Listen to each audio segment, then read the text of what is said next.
Sejam todos, mais uma vez, muito bem-vindos a mais um episódio do Papo é Sesc. Eu, Paulo Baldino, como sempre, muito bem acompanhado do meu grande amigo Evandro Jales. E aí, Paulo, hoje como é que um tá? assunto que estava rendendo. Já começou o episódio antes mesmo de começar, né, Todo Evandro? podcast tem um pré-podcast. Tem um pré-podcast. A gente já verdade. estava aqui na resenha, enfim, costurando aqui ideias, conjurando coisas. Apresenta o nosso convidado Vamos aí, Evandro. apresentar. A gente está aqui com ele, com o professor Gustavo Porto de Melo, grande professor. Obrigado Prazer, pela Evandro. presença. Professor, Que honra Prazer. ter esse Prazer é tempo aqui meu. com você, com o senhor. Prazer é muito meu e agradeço muito essa oportunidade. Espero que a nossa conversa flua bem. Com certeza. Vocês que estão assistindo a gente aí, caso esteja pelo YouTube, não esqueçam de se inscrever no canal do Sesc Rio, de compartilhar, dar o like no vídeo. ativar Isso o sininho, exatamente. importante Isso, também. Quando você ativa o sininho, toda vez que tiver um conteúdo novo, o YouTube vai te notificar. Tá sempre sobre o seu atualizado. conteúdo. O pessoal É tá verdade. sempre atualizado. Entrou vídeo novo no canal, você é notificado e vai poder acompanhar tudo. Professor, como que o senhor começou a se interessar por astronomia? Foi um professor? Foi escola? Foi filme na infância, na adolescência? Foi, na verdade, a família, se a gente parar para pensar. Cientista eu sempre quis ser, desde muito pequeno. Não me lembro de quando eu não queria ser um cientista. É uma coisa um pouco estranha, mas eu posso dizer que é uma vocação descoberta realmente bem cedo. Não é uma coisa assim tão comum, mas que acontece. Só que eu era muito voltado para a biologia. Eu gostava de zoologia, gostava de oceanografia, queria ser biólogo marinho. Ia muito no Museu Nacional, esse que recentemente, infelizmente, foi queimado. Meus pais tinham paciência de me levar lá. Eles reconheceram que eu tinha um gosto muito grande daquilo que vinha do nada, não tinha explicação. E assim eu passei a minha infância até a adolescência. Comecei a gostar muito de química, gostava de física. A astronomia entrou de uma maneira inesperada. Eu tinha uma avó, já falecida há muitos anos, que me deu de presente um Atlas. Um Atlas da época das seleções do Reader's Digest, que ainda existe, que era uma edição caprichada, que vinha de Portugal. E esse Atlas, por acaso, tinha uma carta celeste, que eu nunca tinha visto, uma carta celeste em detalhe. E eu não sei dizer para vocês por que aquilo me fascinou. Eu tomei aquela carta celeste, copiei no papel Se apaixonou, e né? passava as noites lá. Eu morava em Campo Grande, subúrbio do Rio. Naquela época, nos 70, o céu era escuro, você via as constelações, você via a Via Láctea. E eu virava as noites, né, era jovem, virava as noites, acompanhando as estrelas, identificando as constelações, perseguindo os planetas. Quando a astronomia me agarrou, ela nunca mais me soltou. Isso eu tinha 14 para 15 anos, decidi seguir a carreira e permaneci fiel a isso até hoje. Já são mais de 30 anos, 35 anos na carreira, e decidi fazer o vestibular na época e segui de uma maneira assim, bastante linear, cada vez mais entusiasmado. E posso dizer que fui capturado por um presente da minha querida avó, que depois me deu um telescópio. No começo eu não usava telescópios, aliás, nem recomendo, que é uma pergunta que sempre me fazem. Gustavo, quero começar com astronomia, que telescópio eu devo comprar? Nenhum. Converse comigo primeiro. Mas por Compre quê? um binóculo. Primeiro se acostume a reconhecer as constelações a olho nu. O telescópio vai te frustrar. Esse é um recado bem importante para o pessoal que vai assistir. Você gosta de astronomia? Esquece telescópio no começo. Compre um equipamento mais barato, mais em conta, um binóculo, se familiariza como funciona. Uma vez que você domina bem, aí você parte para o telescópio, que é uma coisa mais cara, mais difícil de usar. Então eu fiz essa progressão, dei a sorte, realmente foi uma sequência de coincidências felizes, morava no subúrbio, o céu era escuro, e na hora certa eu fui criado na Tijuca, aqui no Rio, voltei a morar na Tijuca, fiz vestibular e entrei para astronomia. E posso dizer, eu gosto de falar isso para os meus alunos, eu sou um caso raro na psiquiatria científica, porque desde muito jovem eu tinha muita clareza de querer estudar estrelas parecidas com o Sol, com o foco na astrobiologia, com a busca de vida no universo. O que lá na época, vamos dizer, final dos anos 70, era um tema que não era popular. Você não podia começar a sua carreira querendo abordar a astrobiologia, você ia se queimar. Perfeito. Não era um tema considerado educado no círculo científico. Isso é ficção científica, isso é fantasia. Fantasia. Não gasta a sua carreira com isso. Então eu ficava quieto, mas segui uma linha que o destino me validou. O tempo foi passando, as sondas da NASA foram gerando resultados, depois vieram os exoplanetas, planetas orbitando outras estrelas, planetas potencialmente habitáveis, e hoje em dia a astrobiologia é um dos grandes temas da agenda científica, não astronômica, da agenda da ciência do século XXI, junto com as questões cosmológicas e outros. A busca de vida no universo é um dos grandes temas. Então, a vida me validou, por assim dizer. Acho que eu dei sorte. Porque me interesso por essas coisas desde muito tempo lá atrás. Legal. E eu não posso deixar passar, né? O professor, ele é professor do Observatório do Valongo, da UFRJ, é graduado em astronomia pelo UFRJ e doutor em astrofísica pelo Observatório Nacional. Inclusive, você tem uma história com o Museu Nacional, o mesmo museu que pegou fogo na Quinta da Boa Vista. Exatamente, essa que eu comentei com vocês. O museu que é uma das instituições científicas mais antigas do Brasil, com mais tradição, ele tinha um acervo que era inestimável. Era um dos principais acervos da história natural da América do Sul. E ele era um tesouro. E eu posso dizer que fui completamente beneficiado por isso. Como criança, tinha acesso às coleções dos animais, dos minerais. Era uma janela aberta para o mundo. Os museus são máquinas que viajam você no espaço e no tempo. Então foi uma perda realmente inestimável e é uma coisa que as gerações atuais, com muito acesso à informação digital, acaba subestimando a importância de você estar de frente do esqueleto de um dinossauro, perfeito. que é uma coisa que a criança fica deslumbrado. Há pouco tempo eu levei meus filhos e meus enteados nessa coleção que teve dos dinossauros argentinos, lá no Barra Shopping. Muito interessante de visitar, porque eles fizeram reconstituições realistas de escala real de dinossauros. Essa experiência, vocês, né, pais, devem buscar dar aos seus filhos. O mundo concreto e real. Tira um pouco eles das telas. Tirar um pouquinho né? da tela, do celular, né, professor? Tela Levar já tem demais. E o museu era exatamente isso. Você mergulhava na realidade ali. As coleções de arqueologia, de povos antigos do continente. Não, é incrível mesmo. E eu fui completamente moldado por isso. O Paulo, com certeza, em algum momento, vai puxar aqui alguns exemplos de filmes. Com certeza. Né? Isso aí com certeza. Isso aí com certeza Eu vou absoluta. aproveitar esse gancho para te fazer uma pergunta sobre vida fora da Terra. E por que o gancho? Porque talvez, com os filmes, a gente tenha entendido, de uma maneira geral, que vida fora da Terra basicamente são extraterrestres, né? São seres de formas humanoides, não sei. Mas que vida não são só seres pensantes, que respiram oxigênio e tal. Pode ser qualquer coisa. Qualquer coisa. Por exemplo, Se você... tem indício em Marte, por exemplo, que já teve vida lá, por exemplo, né? Indícios que houve água. Vida Água. ainda não. Tem um ou outro indício de uma química um pouquinho diferente, mas até o momento, isso é bem importante, porque eu me interesso por astrobiologia há bastante tempo. Então, antigamente, eu gostava de falar, por exemplo, que quando houvesse finalmente a notícia de detecção de vida extraterrestre, ia ser o maior evento da história da humanidade, que iam parar com tudo, ia parar o Campeonato Brasileiro, ia parar literalmente a nossa civilização. Hoje em dia eu já acho que isso não vai acontecer, porque as pessoas estão tão acostumadas, isso se banalizou de tal maneira que as pessoas acham que nós já detectamos vida. Do tipo, como assim vida em Marte? A NASA não detectou vida em Marte 30 anos atrás? Não, ninguém detectou nada. A única vida que a gente conhece que existe no universo é a nossa. Então, vida extraterrestre não são essas criaturas humanoides super avançadas que vocês veem nos filmes. Uma bactéria seria uma coisa muito impactante. Inclusive, se um alienígena pousasse no planeta Terra, digamos, um planeta que tem 4,6 bilhões de anos de idade, se pousasse durante os primeiros 4 bilhões de anos, não conseguiria haver nenhuma forma de vida sem um microscópio. Porque só havia micro-organismos aqui nessa época. Então, o mais provável de você detectar vida fora da Terra não vão ser criaturas pilotando discos voadores. Vão ser provavelmente bactérias que você vai detectar a assinatura química da fotossíntese na atmosfera de um planeta a dezenas de anos-luz. Eu estou usando esse exemplo com vocês porque o James Webb Space Telescope, lançado em dezembro, está funcionando a todo vapor. É bem possível que ele vai descobrir vida fora da Terra antes das missões que estão indo a Marte, que é um planeta muito mais próximo.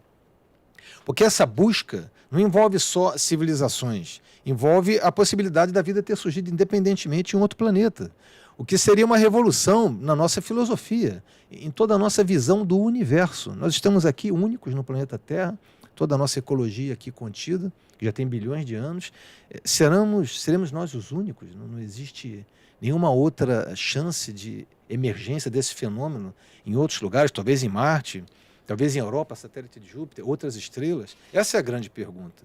Não são criaturas pilotando discos voadores. Provavelmente mais inteligentes que nós, predadores, né? Não necessariamente. Mas deixa eu emendar uma outra pergunta, desculpa, Paulo. Caso descubra, agora tem evidência, existe vida, ou tem evidência de que já existiu vida além do planeta Terra, seja da forma que for. Além da questão filosófica, muda alguma coisa? Eu acho que muda a nossa compreensão do funcionamento do mundo, sim. Por que eu acho isso? As questões filosóficas são óbvias, porque a gente está falando de como o ser humano se vê no universo. E a gente se vê como um produto do planeta Terra, um produto de evolução da vida. Então, havendo a possibilidade de um outro lugar completamente independente ter gerado esse produto, significa uma origem distinta, uma origem em separado da nossa. Então, isso já dá um sentido completamente diferente à nossa própria existência aqui nesse planeta. Além do mais, a gente acredita, esse é um dos grandes problemas da ciência, a origem da vida. Inclusive tem a ideia da panspermia, de que a vida possa ter sido importada de outros planetas. Não muda a origem última do problema, porque você tem que explicar como a vida surgiu então no primeiro planeta. Mas se a vida surgiu aqui de uma maneira independente e surgiu também em outro lugar, isso provavelmente significa que a vida é um fenômeno comum no universo. Isso muda completamente as condições da nossa existência, de sermos únicos ou especiais ou extraordinários, para sermos talvez ordinários. Você pode ver a história da ciência, de certa maneira, como uma sucessão do que eu gosto de chamar de revoluções de mediocridade. Cuidado com essa palavra. No nosso vocabulário, a ideia de medíocre tende a ser um pouco pejorativa, mas não é. Medíocre significa na média, comum, ordinário, representativo. Então, se nós somos ordinários, isso significa que deve haver muitos planetas com vida. Possivelmente vida tão complexa quanto a nossa, possivelmente outras civilizações. Então, essa é uma maneira de responder. Agora, se nós somos extraordinários, pode significar que civilizações são raras. Isso já empresta um sentido completamente diferente à nossa importância, à nossa responsabilidade com o planeta e à nossa fragilidade, à nossa missão moral, se você quiser, muda. Esse sentido de sermos especiais. A vida é especial. Eu queria trazer para vocês, se vocês permitirem, que é um tema que eu acho que não é muito comentado, mas é uma das minhas áreas de atuação em ciência. A Terra é um planeta habitável. Ele tem água na superfície, água líquida, ele permite a vida. Ele sempre foi assim, mas ele vai deixar de ser um dia. É inevitável. Com a evolução do Sol, a Terra vai se transformar em alguma coisa parecida com Vênus e, posteriormente, perder a atmosfera, perder oceanos. Isso é inevitável. Milhões de anos para frente? Não se sabe exatamente em quanto tempo. Pode ser menos do que a gente imagina. Então, a nossa responsabilidade não é só para conosco mesmo, seres humanos, é para com toda a vida na Terra. Eu digo o seguinte, um dia o planeta Terra vai ficar inabitável e vai destruir toda essa informação. O Sol vai destruir o planeta, ele vai destruir boa parte do sistema solar. Ele vai se transformar numa gigante vermelha. A memória da biosfera da vida da Terra, essa memória vai ser nossa para ser transportada para outros lugares do universo, outros planetas ou outras estrelas. Se não fizermos isso, essa memória vai ser esquecida. Que sentido mais nobre pode haver a existência humana de que ser o guardião, a salvaguarda dessa história e transportar essa história para outras estrelas e outros planetas? Estou citando Fernando Pessoa agora. Que isso. A gente entra já num outro assunto. Evandro deu spoiler aqui, eu vou dar também, professor. A gente começar, acho que o filme, a indústria cinematográfica ajuda muito, pelo menos me ajuda muito a traduzir algumas coisas, a falar. Tenho certeza que, apesar de todo o conhecimento acadêmico do senhor, tenho certeza, a gente estava trocando antes de começar, que o senhor também é um amante também da indústria. Fascinado. E a gente estava conversando aqui, né? O senhor citou Alien, que é um filme que o senhor gosta muito, lá dos anos 70, que vende, né, traduz, informa o humanoide, o extraterrestre como um predador, que vai, né, exterminar a raça humana e tal. E anos depois, Spielberg anuncia, né, publica um extraterrestre fofinho, que não é bem assim, né? Exatamente, amigável, a própria indústria que vendeu ele predador, agora né? Então teve esses nuances aí. E essa mudança aí essa informação que o senhor passa pra gente daqui a pouco, o planeta Terra não vai ser mais habitável, outros filmes também da tentativa da raça humana de se deslocar de planeta, né? Citei aqui o Passageiros, que é um filme que a gente, acho que todo mundo aqui já viu, inclusive você, se você não viu, fica a dica aí, Passageiros. Recomendo. Muito bom também. Qual é o filme que você mais gosta? O próprio Interestelar é um projeto também disso. Quantas vezes você já viu esse filme? Pô, eu perdi as contas. Eu já perdi a conta também. É maravilhoso. Eu gosto de vi rever. esses dias, inclusive. Eu gosto de rever também. A relação do espaço-tempo ali aquilo ali é delicioso, aquilo ali realmente é. E aí, professor, queria só entrar, já que a gente entrou nesse assunto, o que a gente pode dizer que é real? Se a indústria se aproxima da realidade estudada na ciência mesmo, ou a gente pode ficar dentro do campo da ficção, da fantasia? Olha, eles às vezes se aproximam, né? Eu acompanho a ficção científica já há bastante tempo. Eu não digo que vi tudo, mas vi bastante coisa. Eles frequentemente tomam certas liberdades, mas a boa ficção científica se baseia em uma coisa sensata, uma coisa plausível. Por exemplo, o Interestelar tem um núcleo de plausibilidade que é bem razoável. Um que eu gosto muito, que você ainda não comentou, é o Contato, que foi um romance escrito pelo Carl Sagan.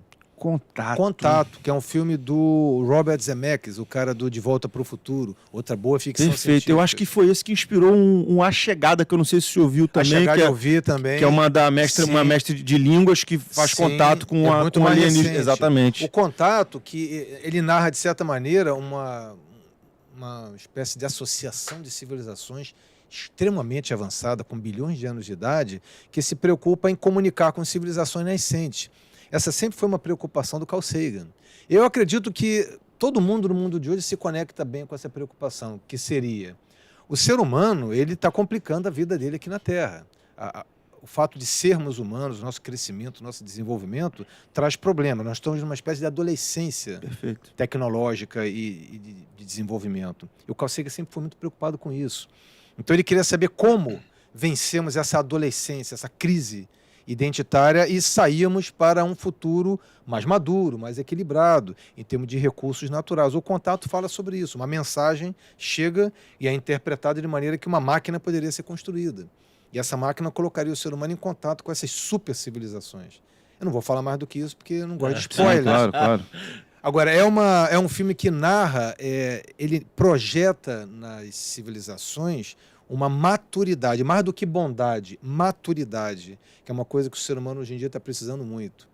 Maturidade para uma vida um pouco mais sustentável, Legal. um pouco menos conflituosa, um pouco mais de acordo de uma maneira geral. Não precisa todo mundo concordar com tudo, mas um pouco mais de sobriedade. O Carl Sagan era muito bom nisso.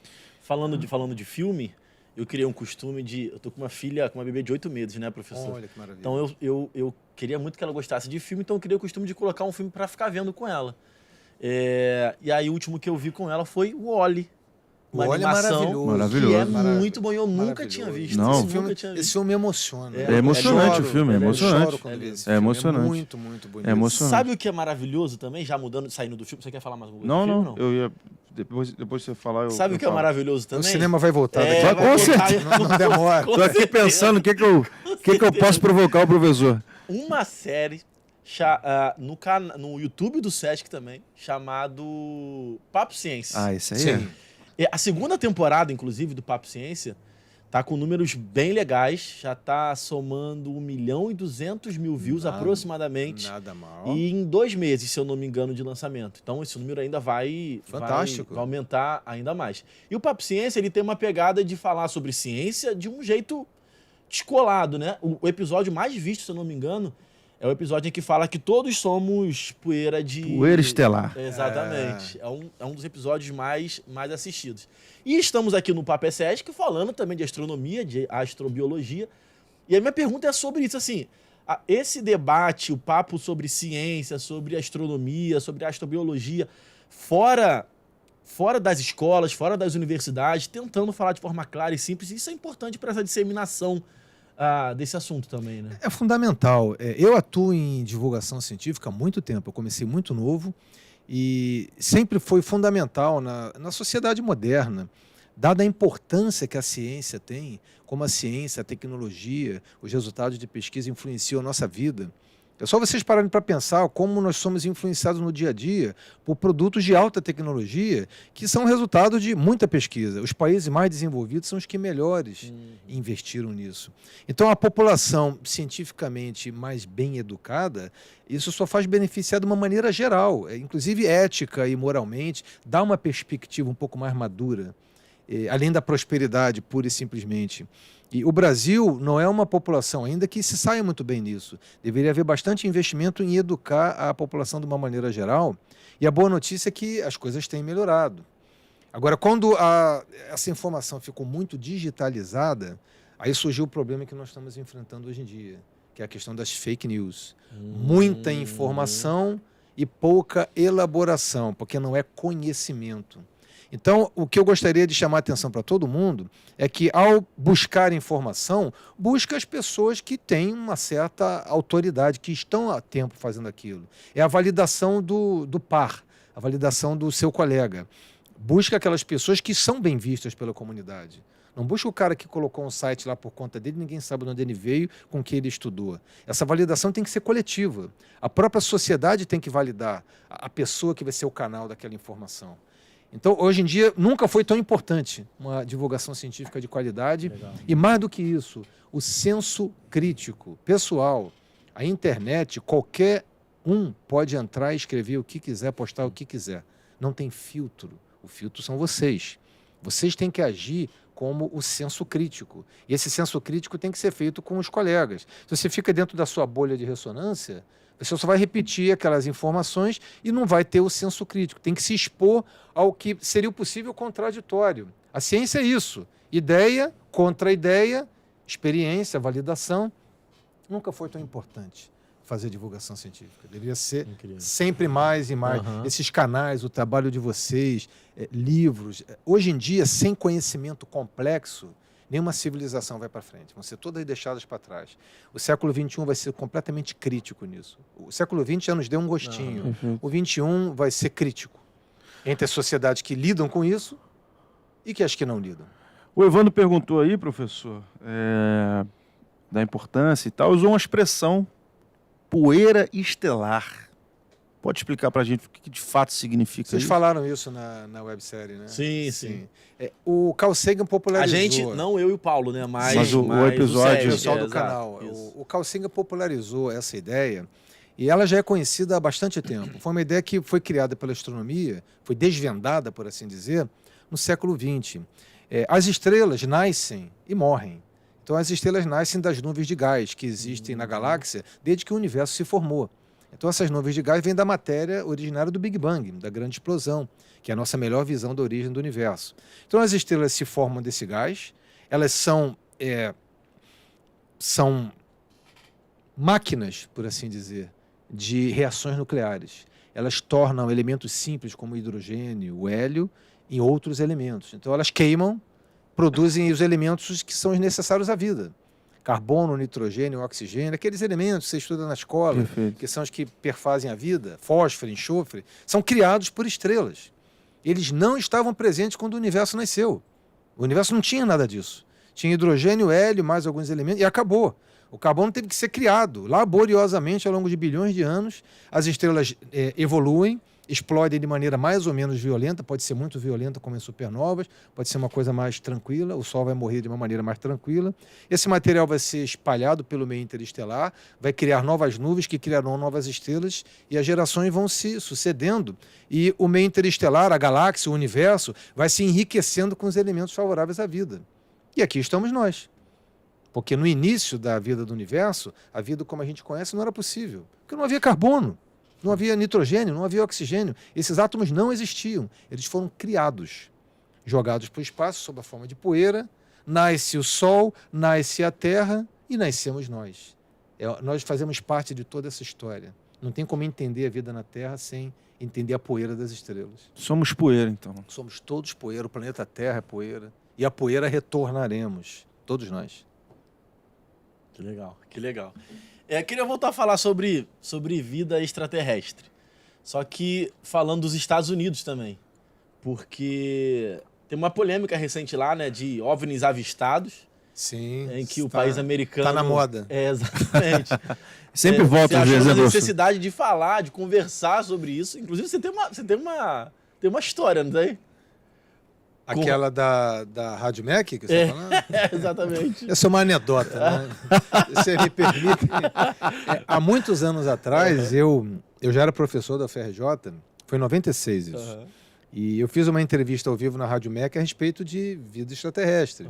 E era ao vivo, né? Então havia perguntas, havia participação, inclusive, de telespectadores, né? ou radioespectadores que tinham uma equipe de rua entrevistando. Sim. Né? Isso foi na época da classificação para a Copa do Mundo de 98, eu me lembro dessa piada, né? As pessoas perguntavam na rua, o que você faria se você encontrasse um extraterrestre? Aí um deles, eu colocaria na seleção para jogar no lugar do Rivaldo.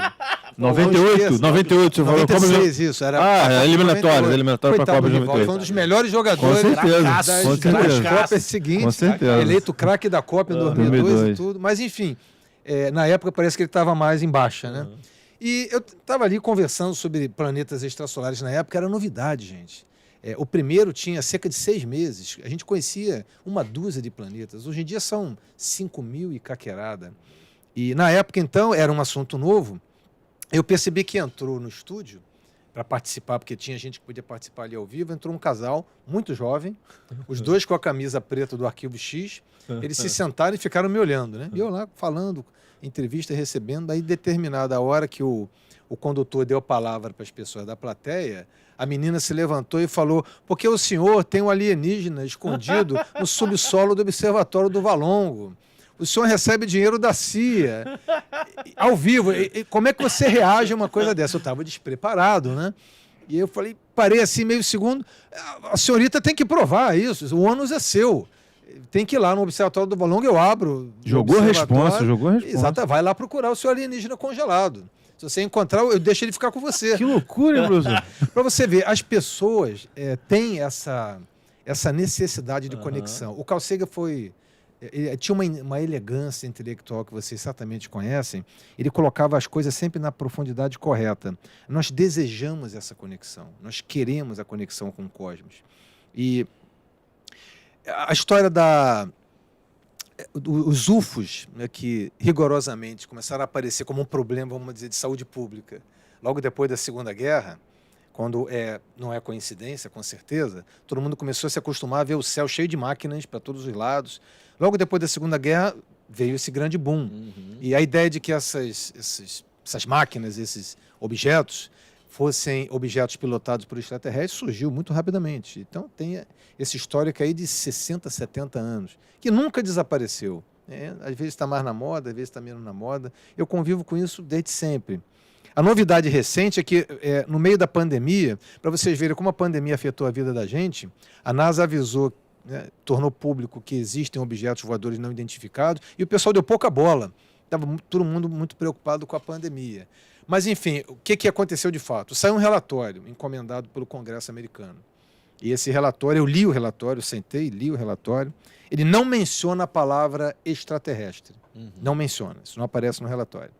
O que aparece são objetos, fenômenos voadores que não são identificados, né? São os OVNIs, que agora são os fenômenos aéreos não identificados. Antigamente era objeto voador não identificado. O OVNI, o UFO, né? Uhum. E, bom, evidência, que se tem? Nada.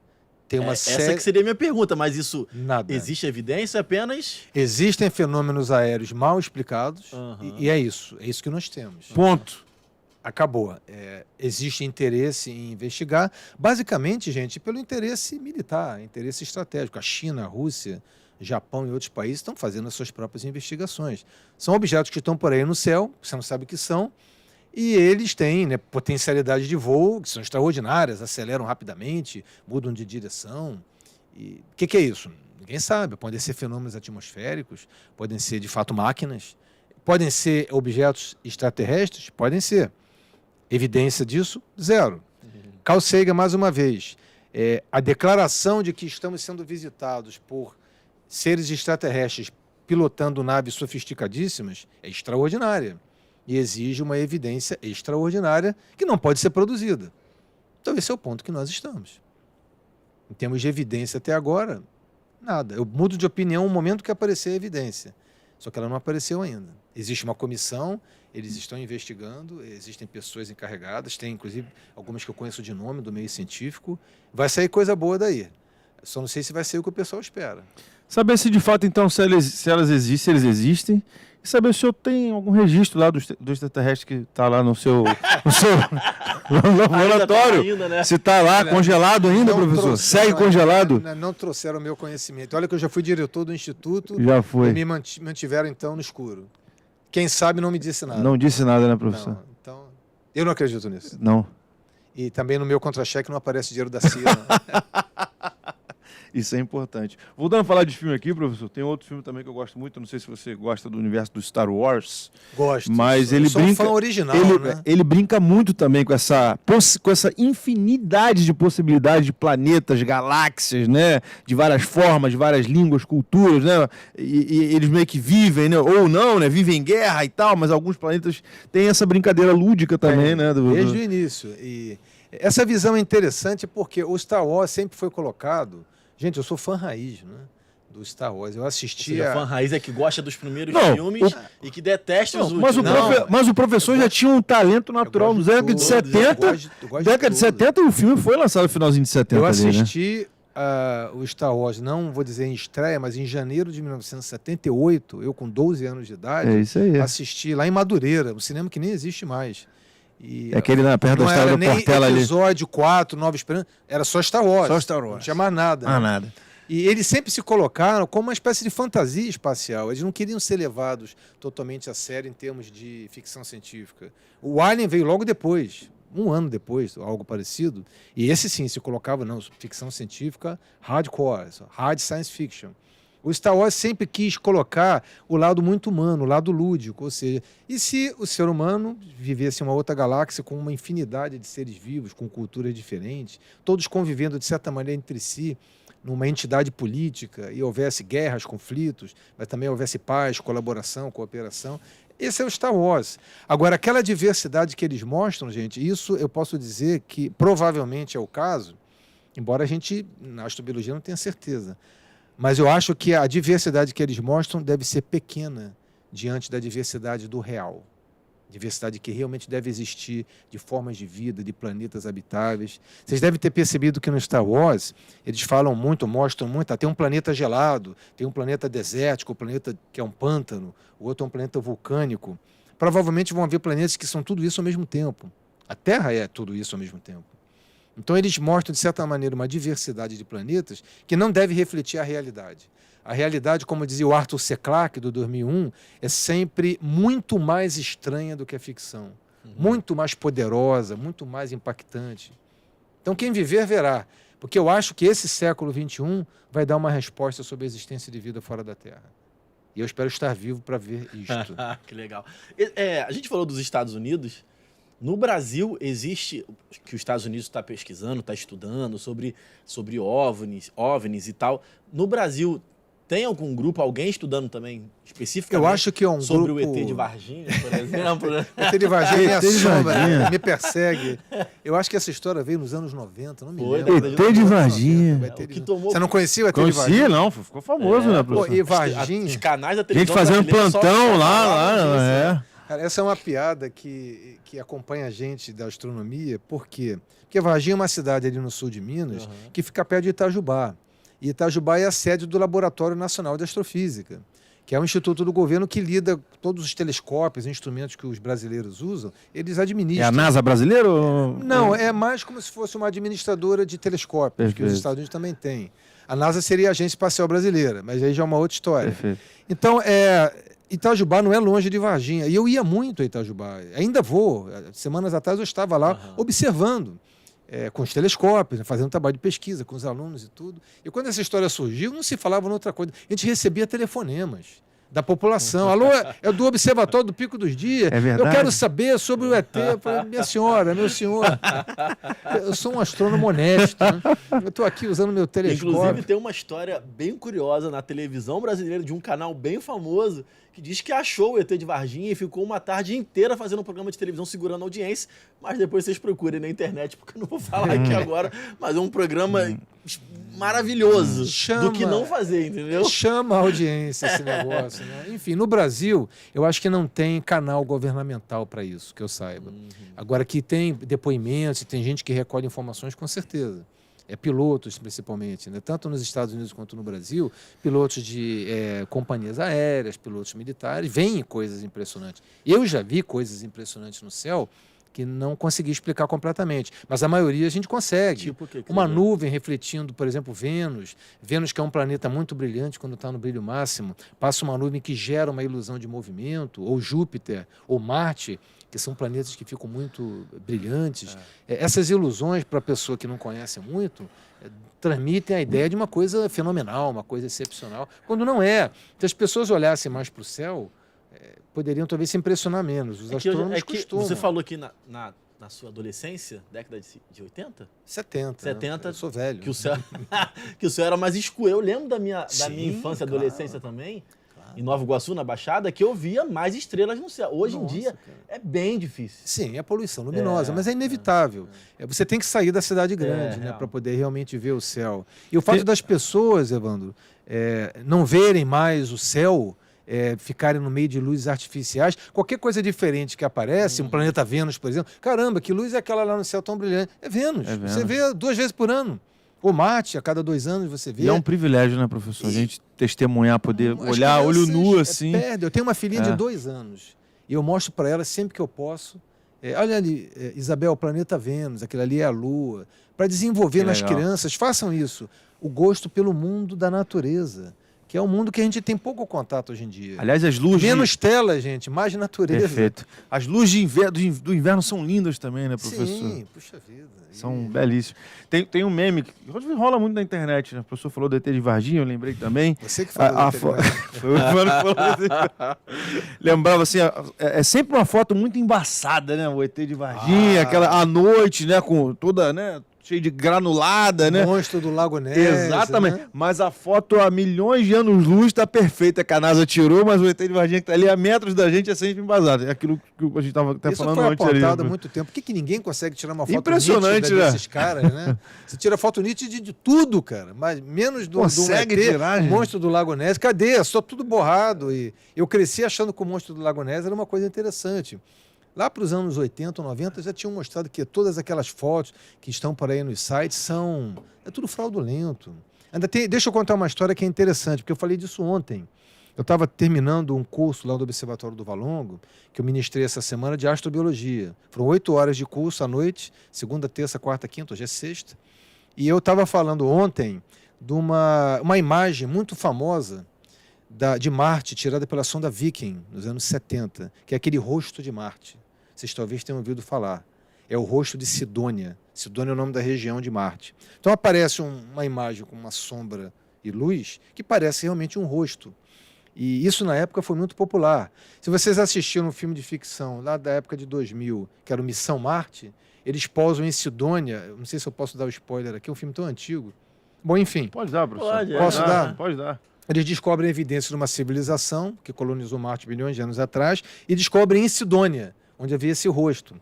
Esse rosto ainda circula pela internet. Gente, isso foi nos anos 70. De lá para cá, missões já fotografaram Marte com um nível de detalhe que você não fotografou no planeta Terra.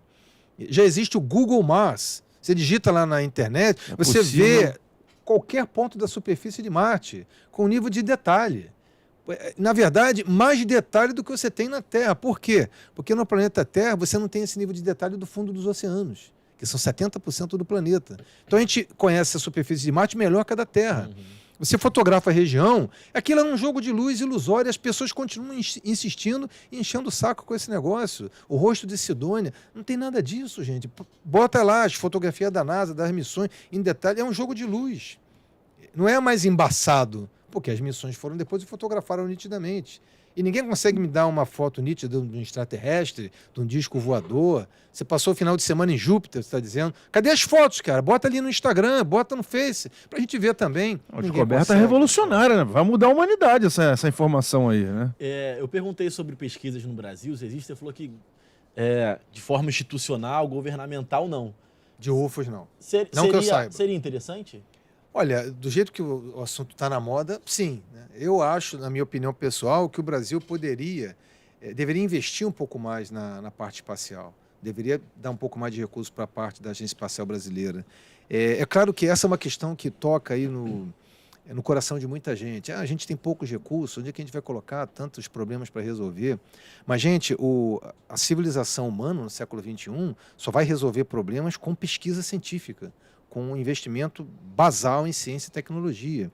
E espaço, no momento, é uma das áreas que mais dá retorno. O dólar que você gasta retorna multiplicado por 10, por 100, porque é investimento em recursos minerais, recursos naturais, satélites. O Brasil está atrasado nisso. Então, havendo uma agência que pudesse investigar esse problema, eu sou completamente favorável. E é um investimento que todo país sério no século XXI deveria fazer. Vocês veem o que está acontecendo em termos de espaço. Ontem a Rússia botou ao espaço lançando uma sonda lunar, Luna 25, depois de 50 e tantos anos, China explorando sua estação, Japão, Índia, Agência Espacial Europeia, países da Arábia, o Emirados Árabes Unidos, com missão a Marte. Eles foram a Marte, acertaram na primeira. Enfim, o futuro da humanidade, como colocou o Carl Sagan naquele livro Pálido Ponto Azul, só pode ser no espaço, não pode ser aqui. Aqui o planeta Terra vai ser destruído completamente. Não, Quem viver, verá. O senhor falou que o Sol está virando um gigante vermelho, eu já fiquei imaginando que ele está... E muito antes disso, a Terra vai ficar inabitável, o planeta não vai mais conseguir sustentar a vida. Tudo no universo tem um prazo de validade. Eu acho que essa é uma das lições da astrobiologia para nos dar uma dimensão existencial, uma dimensão moral, não só conosco, mas também com as outras formas de vida, que nós vamos levar conosco. O planeta será reduzido a pó. Poeira de estrelas, você disse? Seremos. Veio da poeira, vai Voltaremos. retornar, era tudo. Professor, agora eu queria puxar um assunto que me Não interessa. quero assustar vocês, Não, mas de Não, jeito que nenhum. isso. eu tô que mandando a real aqui para vocês. Que me O papo interessa, o papo é reto e o papo é sesc aqui, entendeu? que me interessa bastante. O Brasil é de maioria cristã, Sim, né? completamente. Protestante e católica. Eu sou cristão. E esse assunto me chama muita atenção. Porque eu, dentro do ensinamento cristão que eu tive, eu aprendi que Deus criou tudo através de uma palavra. E a ciência vem com outro ensinamento. Eu aprendi que o planeta Terra tem 6.000 anos de idade. Sim, E o que a ciência diz é uma outra coisa. sim. Se Deus criou tudo, para o cristão não existe teoria da evolução. Sim. Então eu não vou dizer contradições, mas são pensamentos diferentes, distintos, né? Assim, São. ao meu ver como cristão, isso não afeta o que eu acredito em nada, porque como a gente estava conversando antes, acho que Deus para mim é sentido do que por que eu vim para a Terra, do que eu tenho que fazer e para onde eu vou, do que qualquer outra coisa. Pelo contrário, a ciência, dentro do que eu sou limitado de conhecimento, em muitos casos até embasa a minha fé, sabe? Sim, também Mas acho. a pergunta... Eu tô falando pra caramba, né? A pergunta é... Por favor. O planeta tem 6.000 anos de idade? Bom, Big Bang existiu?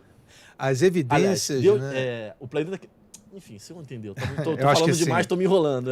Não, o planeta, bom, se você vai para a física, né, o Aham. planeta é bem mais velho do que isso. Né? Aham. Você traz, por exemplo, as amostras da Lua, meteoritos de Marte, e os próprios meteoritos, a gente chega numa escala de tempo muito mais velha do que isso. Agora, eu não vejo, né? A gente conversou um pouco sobre isso antes, no pré-podcast. A interpretação dos 6.000 anos clássica da Bíblia é uma interpretação, porque eu não sou nenhum grande leitor de Bíblia, mas fui criado, como praticamente todo mundo no Brasil, dentro de uma fé, uma moral cristã, que tem um valor inegável. Então, a Bíblia não está lá escrito explicitamente uma questão de data, é uma interpretação. Então, eu pessoalmente, não vejo nenhum grande conflito entre os preceitos de comportamento, de ética e de moral da Bíblia, que são o assunto principal, e o que a ciência descobre sobre o mundo natural. Você pode interpretar a Bíblia, afinal de contas, tem uma linguagem que é muito figurativa, é uma linguagem muito simbólica, como praticamente todos os grandes textos religiosos. E eu tive experiência com alguns outros textos religiosos também.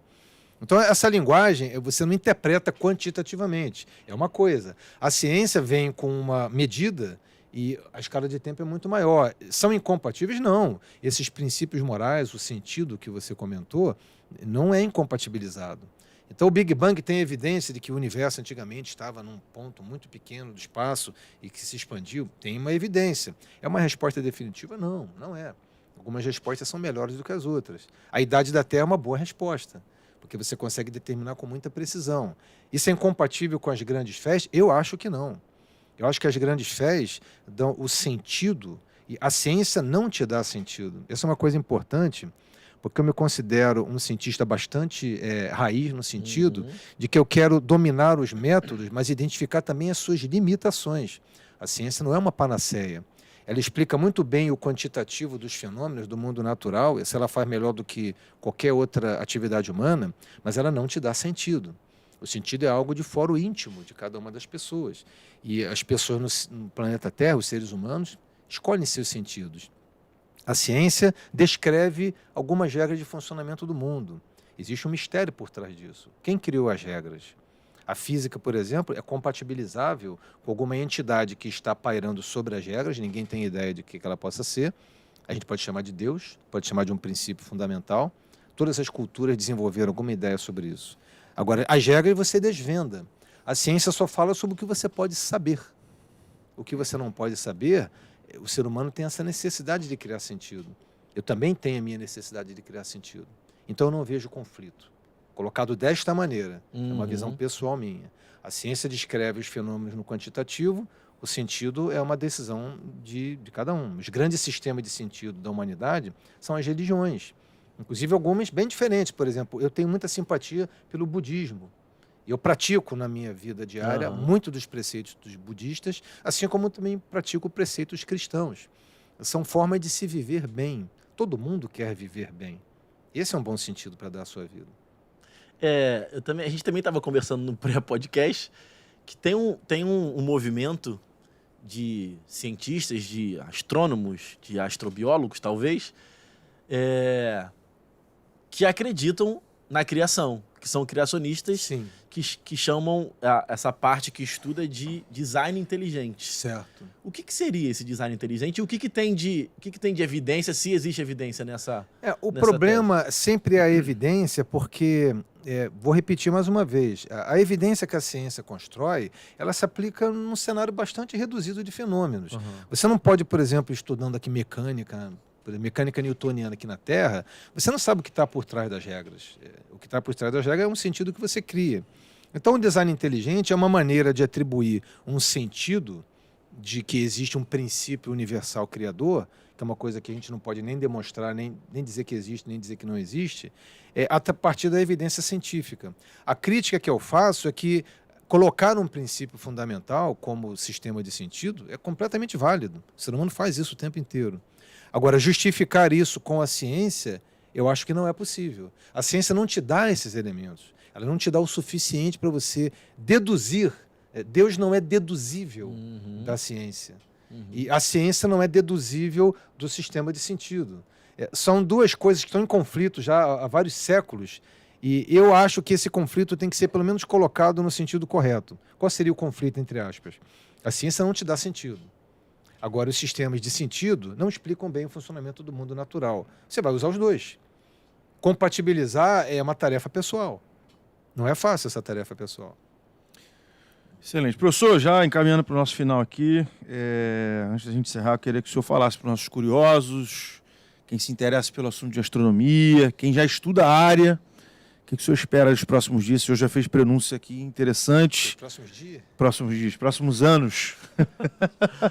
Próximos não, o senhor já cravou que no século XXI teremos mudanças significativas. O senhor já disse aqui para gente. Sim.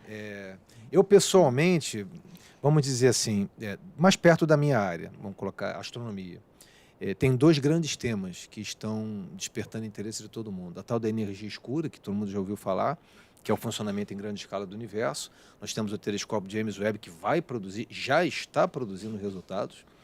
Eu até fiz, na época, uma entrevista ao vivo para o G1.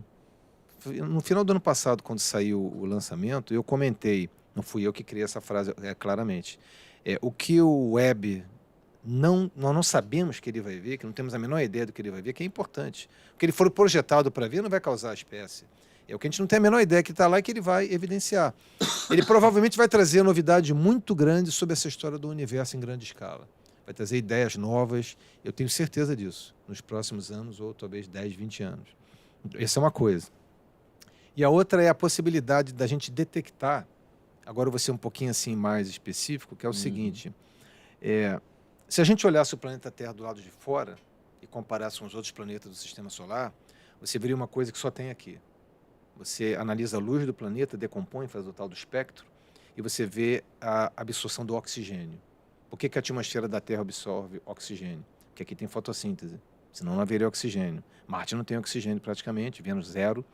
Então você, com os novos instrumentos revolucionários, alguns já estão funcionando, outros vão entrar em funcionamento daqui a alguns anos, você vai conseguir isolar a imagem, a luz de um planeta orbitando uma outra estrela, a anos-luz de distância, na zona habitável. Então você isola a luz daquele planeta, investiga a absorção e detecta o oxigênio. A única conclusão possível, praticamente, dentro do que a gente entende, é fotossíntese. você vai ter detectado vida fotossintética em outro planeta, que teve uma evolução parecida com a nossa. Micro-organismos capazes de produzir oxigênio, fotossíntese. Isso talvez, cientista em geral, eu tenho muito medo de fazer previsões do tipo, não vai acontecer. Eu prefiro achar que vai acontecer. Detectar a vida dentro de 10 anos. Tá feito o veredito do professor Gustavo. Talvez nos próximos anos. Que incrível. Pode ser que não aconteça, Aham. mas eu prefiro errar sendo otimista nesse Aham. caso. As Com ferramentas certeza. estão aí. Tá certo. Professor, obrigado. obrigado, né? Obrigado, professor, Agradeço pela muito essa aula. oportunidade de vocês, gente. Foi um prazer enorme estar A aqui gente com sai vocês. daqui. E Gostou? Ficou à vontade? adorei. Ah, que Foi legal. fantástico. Lembrando, crianças, ciência. O Menos futuro, tela, né, professor? Menos tela, mais natureza. Mais o mundo. Muito bom. Mais o mundo Muito natural. bom. Esse é o caminho. Muito bom. Que incrível. Mas, para conta, então, mais um episódio do Papo é Sesc. O professor Gustavo aqui falando sobre astronomia. Se você curtiu, compartilha esse vídeo, ativa o sininho, se inscreve no canal, não, Evandro? É isso. Um abraço. Valeu. Até a próxima. Valeu.